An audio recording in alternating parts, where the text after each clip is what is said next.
Assalamualaikum warahmatullahi wabarakatuh. Selamat siang, Pak. Siang. Kami dari CGP Angkatan 11 Kota Sungai Penuh ingin mengidentifikasi Ya. Secara kolaboratif bersama warga sekolah lainnya tentang aset, kekuatan, sumber daya yang dimiliki oleh Ya. sekolah kita, Pak. Ya. Misalnya untuk yang modal manusia seperti apa, Pak? Ya. Baik, terima kasih atas waktu yang diberikan yang berkaitan dengan aset yang ada di sekolah ini, terutama yang berkaitan dengan manusia, dimulai dari kepala sekolah, kemudian guru, kemudian komite dan siswa. Kalau untuk kepala sekolah yang berkaitan dengan kualifikasi pendidikan, alhamdulillah kita sudah S2. Kemudian guru-guru juga hampir semuanya sekitar 40% sudah menyelesaikan pendidikan S2, dan termasuk juga tenaga kependidikan yang tata usaha, ada juga yang sudah kualifikasi S2. Kemudian di sekolah kita juga punya komite yang merupakan bagian daripada orang tua siswa. Kita menjalin kerjasama dengan komite dan segala kebutuhan yang berkaitan dengan sekolah yang berhubungan fisik. Kita juga bekerja sama dengan komite yang pengurusnya juga secara kualifikasi bahkan S3 ketua komite kita, Pak Dario, Dr. Dario. Kemudian untuk siswa kita ini, karena kita berada di sekolah di perkotaan, tentu heterogen, berbagai macam asal usul kedaerahannya. Jadi yang masuk ke sini pertama melalui jalur zonasi yang tinggal di wilayah Sungai Penuh dan sekitarnya, Sungai Bungkal, kemudian Pondok Tinggi. Dan ada juga yang melalui jalur prestasi yang ini dari kabupaten, bisa masuk SMA Negeri 1 Sungai Penuh, tentu harus mempunyai prestasi baik bidang akademik, olahraga, seni dan budaya. Kemudian dengan berbagai macam asal usul dan kemudian kemampuan daripada anak kita, alhamdulillah kita digabungkan dengan satu keluarga besar SMA Negeri 1 Sungai Penuh, yang tidak hanya yang sekolah di sini orang-orang yang berada di sekitar sekolah, tapi juga yang dari kabupaten, tapi yang punya kemampuan jalur prestasi, termasuk juga jalur tapis, mungkin itu. Pak, seperti itu, Pak. Ya. Misalnya, Pak, untuk peningkatan dari sumber daya gurunya, misalnya kita mengadakan pelatihan kira-kira setahun itu berapa kali, Pak? Ya. Jadi untuk pelatihan guru ini kita mengacu kepada rapor pendidikan, ya, untuk menentukan bagaimana tingkat kualitas guru-guru kita, terutama dalam pembelajaran, itu berdasarkan kepada hasil dari rapor pendidikan. Nah, dari rapor pendidikan inilah kita melihat bahwa memang dari segi kemampuan guru-guru kita dalam pembelajaran ini yang perlu kita perbaiki. Maka di anggaran dana BOS itu memang kita sediakan, kita anggarkan untuk pelatihan-pelatihan kegiatan guru secara luring, secara tatap muka. Alhamdulillah yang rutin kita lakukan itu adalah dalam bentuk kegiatan IHT yang kemarin kita baru saja melaksanakan. Itu memang kita anggarkan dari dana BOS dan komite untuk kegiatan tersebut yang dilaksanakan selama 2 hari. Nah, di samping itu juga kita yang berkaitan dengan menambah pengetahuan dan wawasan guru, kita juga melaksanakan kegiatan studi banding, studi ke sekolah-sekolah lain. Dan kita juga sudah pernah ke SMA 1 Yogyakarta, kemudian SMA 4 Bukit Tinggi. Nah, ini kita saling berbagi dan saling mendapatkan berkolaborasi dengan sekolah-sekolah lain, bagaimana upaya kita untuk melakukan peningkatan kualitas guru. Nah, mungkin seperti itu. Di samping itu juga saya mendorong guru-guru kita untuk melakukan kegiatan melaksanakan mengikuti kegiatan-kegiatan Zoom, ya, pelatihan-pelatihan secara online. Nah, ini juga kita beri apresiasi. Yang paling banyak mengikuti ini tentu berdasarkan piagamnya sekolah memberikan reward, apresiasi terhadap guru-guru kita pada hari guru yang sering kita lakukan. Mungkin seperti itu. Betul, Pak. Kalau untuk kegiatan komite, Pak, atau alumni itu bentuk kerjasama seperti apa? Ya, kalau dengan komite, komite ini kan mitra sekolah, ya, membantu program-program sekolah Jadi kebetulan kita ada komite di sekolah yang ikut juga melakukan pembiayaan memenuhi kebutuhan sarana dan maupun kegiatan-kegiatan lainnya yang bersumber dari dana komite. Nah, ini juga kita tidak serta-merta seluruh siswa kita kenakan iuran komite, tapi berdasarkan keadaan ekonomi dari masing-masing anak. Alhamdulillah kita lebih 300 orang yang anak kita itu yang kita gratiskan untuk komite, tidak membayar. Masuk juga anak-anak berprestasi dan lain sebagainya. Mungkin seperti itu. Kemudian dengan alumni, ini luar biasa SMA Negeri 1 Sungai Penuh, alumni, kepedulian daripada alumni terhadap sekolah. Nah, salah satu buktinya masjid yang kita gunakan sehari-hari itu adalah bagian daripada yang dibangun para alumni yang sudah sukses berangkatan yang ada di seluruh Indonesia. Alhamdulillah masjid ini dibangun oleh para alumni dan sudah kita gunakan untuk sampai saat ini. Seperti itu Pak ya. Kalau untuk siswa misalnya pengembangan bakat siswa itu apakah ada jadwalnya atau memang ada waktunya atau di KBM atau tersendiri di jam sore hari Pak? Ya, jadi di SMA Negeri 1 ini ketika siswa mulai masuk kita melaksanakan kegiatan LDK, latihan dasar kepemimpinan. Nah, kegiatan LDK ini di samping memberikan materi-materi tentang kepemimpinan, tapi juga mengarahkan dan meminta kepada anak-anak itu untuk menentukan organisasi yang mau diikuti, ya, baik OSIS, Pramuka, Rohis, Pasbin, PMR, PIKR dan lain sebagainya, maupun seni dan karya tulis dan sebagainya, kelas menulis. Jadi anak-anak kita ini kita persilakan kepada mereka untuk menentukan organisasi mana yang mau diikuti. Nah, begitu juga dengan cabang-cabang yang ada di SMA 1 ini, kegiatan ESKO. Alhamdulillah kita jalan, ya, masing-masing guru baik itu olahraga, seni maupun lain sebagainya, ya, termasuk juga akademik, ya, melalui pembinaan lomba atau KSN. Nah, ini berdasarkan ada yang kita seleksi, contoh KSN. Jadi mereka karena begitu banyak minat dan bakat mereka untuk mengikuti, maka kita perlu membatasi karena sesuai dengan kebutuhannya untuk masing-masing cabang mata pelajaran itu kan 5 yang diminta, maka kita lakukan seleksi.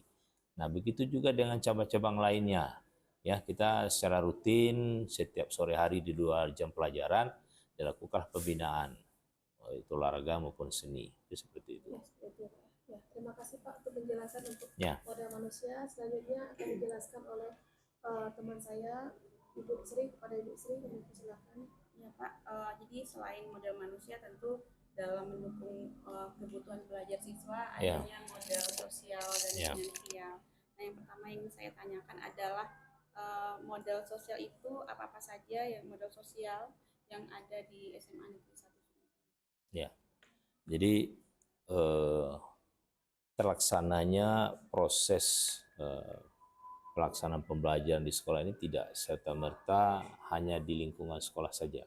Kita pasti membutuhkan kerjasama dengan instansi terkait, terutama misalnya yang berkaitan dengan kesehatan. Kita bekerja sama dengan Puskesmas dan Dinas Kesehatan yang secara rutin melaksanakan imunisasi dan memberikan tambah darah dan pemeriksaan kesehatan, terutama untuk siswa-siswa yang perempuan, ya. Jadi itu rutin kita laksanakan, bahkan hampir setiap bulan kita ada kerjasama kunjungan dari Puskesmas ke SMA Negeri 1 Sungai Penuh, dan kita juga pernah membuat acara di mana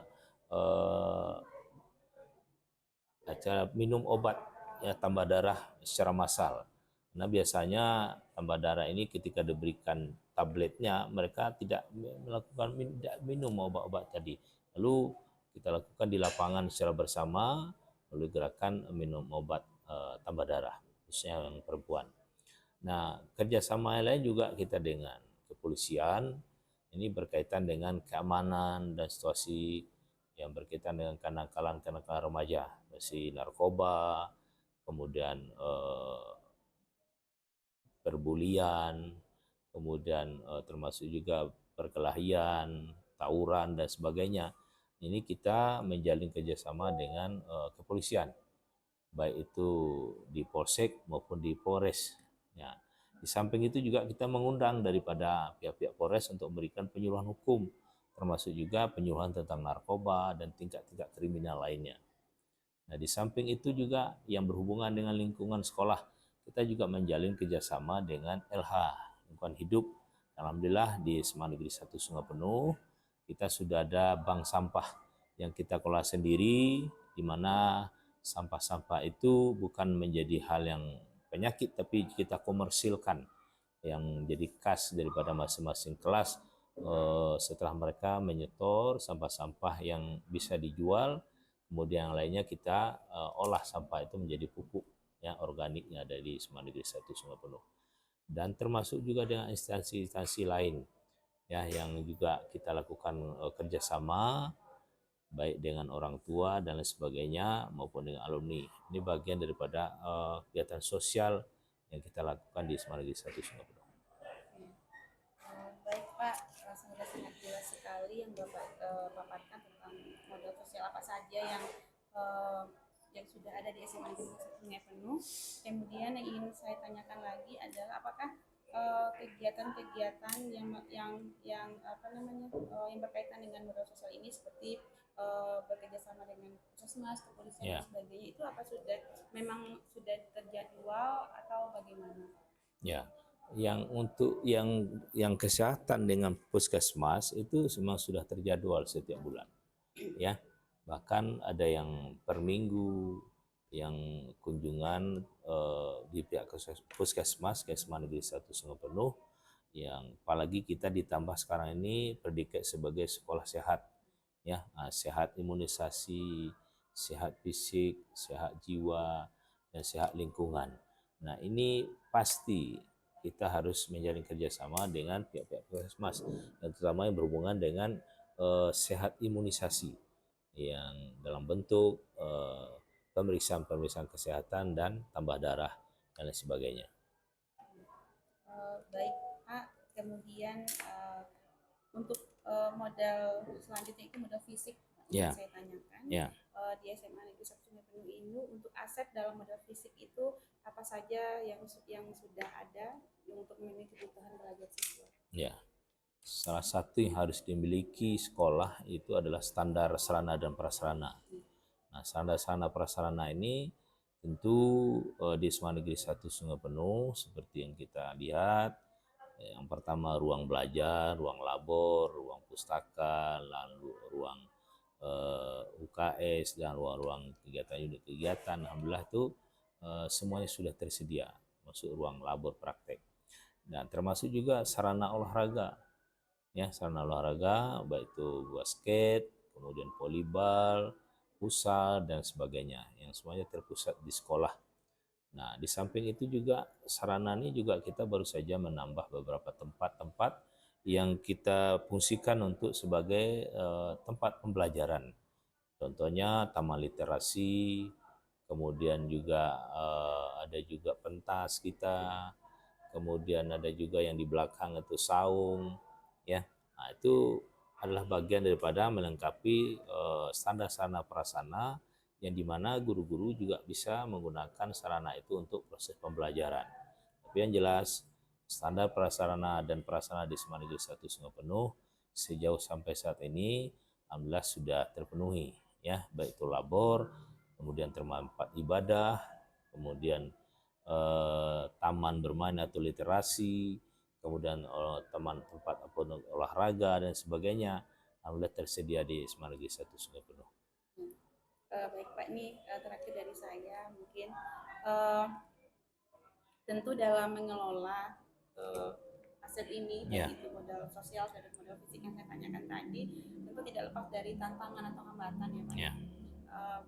Bisa Bapak ceritakan adakah hambatan atau tantangan yang Bapak temui dalam mengelola modal sosial maupun modal fisik dari SMA Negeri 1? Jadi untuk modal fisik di SMA Negeri 1 Sungai Penuh ini memang kadang-kadang tidak semudah yang kita bayangkan untuk mendapatkannya, ya, terutama ruang RKB, ruang kegiatan belajar.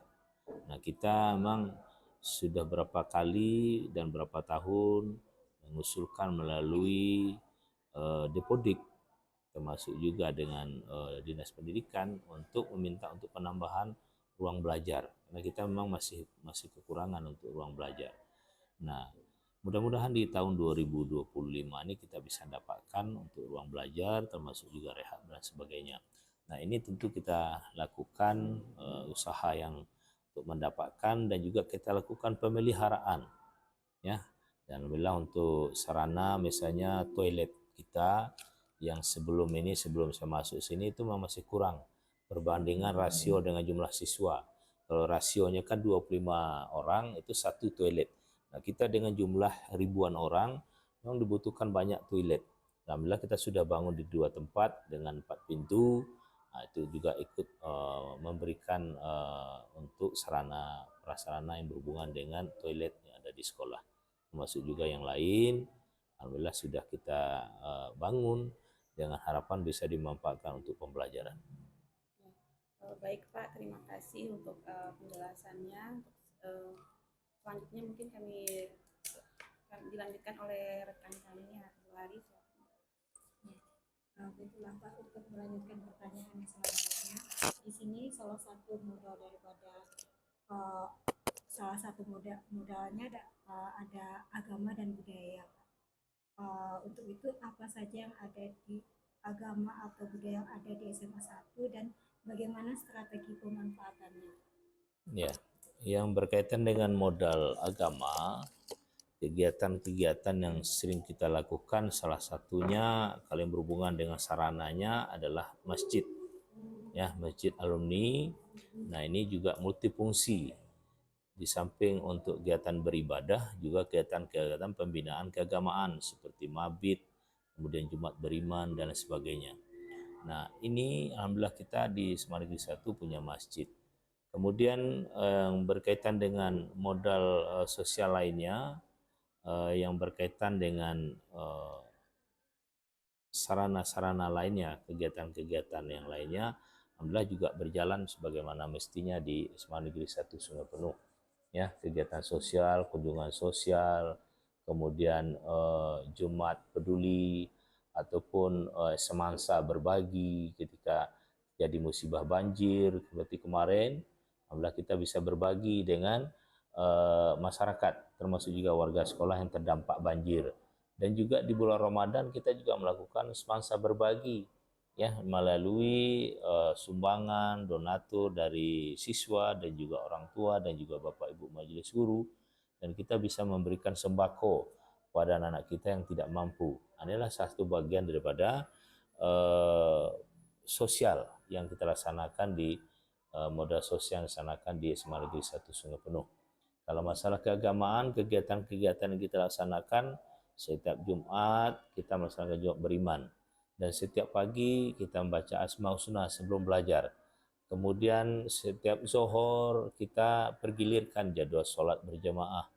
Kemudian ada lagi yang baru kita resmikan kemarin, kelas tahfiz, yang merupakan bagian daripada pembinaan dalam bidang keagamaan, terutama anak-anak kita yang masuk melalui jalur tahfiz ke SMA Negeri 1 Sungai Penuh. Amat disayangkan kalau kita tidak melanjutkan itu pembinaannya, hanya terputus hanya sebagai jalan pintu masuk saja. Sementara ini bisa dikembangkan mereka untuk tambahan hafalan ayat yang mungkin nanti kita akan bekerja sama dengan perguruan tinggi di Indonesia yang bisa menerima dari jalur tahfiz, termasuk juga di angkatan maupun dari lembaga-lembaga lainnya. Mungkin itu. Baik Pak, untuk selanjutnya mengenai aspek yang politik. Yang politik, ya, ini berkaitan dengan kerjasama, ya, Iya, kerjasama dengan pihak-pihak lain. Alhamdulillah dengan pemerintah daerah, kemudian dengan kepolisian, dengan puskesmas, dengan LH lingkungan hidup, termasuk dengan lembaga kantor perlindungan anak. Nah, itu kita selalu mengadakan kerjasama. Dan di kegiatan-kegiatan di sekolah, juga di program sekolah kita menganggarkan itu. Ya, seperti kita mendatangkan dari penyuluhan dari perlindungan anak, masalah membuli dan sebagainya. dan juga mengundang dari pihak kepolisian. Dan termasuk juga yang berhubungan dengan lingkungan, kita juga mengundang dari pihak LH untuk berkaitan dengan kegiatan P5 pengolahan sampah atau membentuk jadi pupuk organik. Yang lainnya itu yang sampah-sampah lainnya itulah yang kita melalui bank sampah yang kita komersilkan seperti botol-botol minuman dan lain sebagainya. Baik Pak, cukup jelas sekali. Untuk pertanyaan selanjutnya mungkin kepada Pak Usi. Terima kasih Bu Ari. Baik Pak, ini kita sudah masuk ke yang aset yang ke 5 ya Pak, ya ke 6. Jadi ini berhubungan dengan lingkungan Pak. Jadi kebetulan SMA 1 itu terletak di pertengahan kota ya Pak. Dari geografisnya mungkin di pertengahan kota.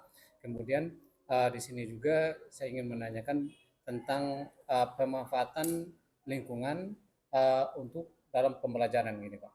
Terutama SMA 1 ini dikenal dengan sekolah adiwiyata gitu Pak. Ya. Baik, makasih Pak Usi ya. Jadi kalau idealnya lingkungan sekolah kita ini dari luas wilayahnya memang belumlah maksimal. Ya. Baik itu tempat bermain, kemudian tempat parkirnya dan sebagainya, itu masih kekurangan kita, termasuk juga sarana prasarana belajar lainnya. Namun kita memaksimalkan dari kondisi lingkungan yang ada, kita maksimalkan untuk dijadikan sebagai tempat pembelajaran dan dengan tujuan untuk suasana belajar senyaman mungkin. Dan ditambah lagi kita memanfaatkan lingkungan kita untuk menanam berbagai macam jenis tanaman, termasuk juga bunga. Dan kita juga punya greenhouse yang juga menanam jenis-jenis tanaman yang di situ.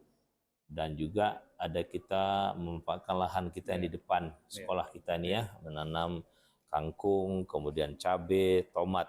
Nah, inilah salah satu pemanfaatan lingkungan. Dan alhamdulillah kita mempunyai 2 predikat sekolah ini, sekolah adiwiyata dan sekolah sehat. Nah, ini tentu sebagai acuannya, indikatornya dilihat dari lingkungan sekolahnya, kerindangannya, kebersihannya, kemudian kenyamanan lingkungannya. Ini menjadi dasar maka kita ditetapkan sebagai sekolah adiwiyata dan juga sekolah sehat. Nah, dengan jumlah siswa yang sangat besar, nah kita memaksimalkan membuat tempat-tempat bermain bagi mereka dan juga tempat belajar.